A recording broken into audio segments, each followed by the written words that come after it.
ধরুন একদিন trading app খুলেই দেখলেন একটা শেয়ারের প্রাইস একটা নির্দিষ্ট জায়গায় আটকে আছে। এটা কি কোনো টেকনিক্যাল ফল্ট?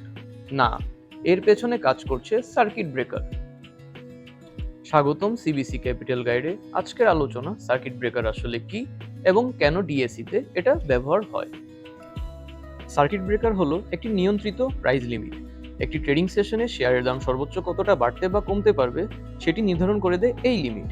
হিসাব হয় আগের দিনের ক্লোজিং প্রাইসের উপর এবং প্রতিদিন সকালে তা নতুন করে নির্ধারিত হয়।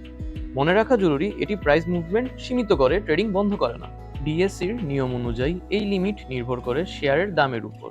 মোট ৬টি স্ল্যাবে ভাগ করা। দাম যত বেশি, অনুমোদিত মুভমেন্ট তত কম। যেমন ২০০ টাকা পর্যন্ত দামের শেয়ারের লিমিট 10%। বাকি স্ল্যাবগুলো স্ক্রিনে দেখানো হচ্ছে। সর্বশেষ স্ল্যাবে ৫,০০০ টাকার বেশি দামের শেয়ারের জন্য সীমা নির্ধারিত হয়েছে 3.75%। এই ব্যান্ডের ভেতরেই মার্কেট স্বাভাবিকভাবে চলে। সারা সেশন জুড়ে অর্ডার প্লেস হয়, ম্যাচ হয়। কোনো শেয়ার আপার লিমিটে ছুঁয়ে ফেললেও সেখান থেকে আবার নেমে আসতে পারে।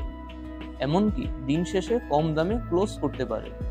একইভাবে লোয়ার লিমিটের ক্ষেত্রে সার্কিট ব্রেকারের মূল উদ্দেশ্যই হলো বাজারের অস্বাভাবিক দামের ওঠানামা নিয়ন্ত্রণে রাখা। এটি বিনিয়োগকারীদের সিদ্ধান্ত নেওয়ার জন্য কিছুটা সময় দেয়, অতিরিক্ত ভলাটিলিটি কমাতে সহায়তা করে এবং বাজারের শৃঙ্খলা বজায় রাখতেও ভূমিকা রাখে। মনে রাখবেন, সার্কিট ব্রেকার ট্রেডিং বন্ধ করে না, বরং শেয়ারের দামের ওঠানামার একটি নির্দিষ্ট সীমা নির্ধারণ করে।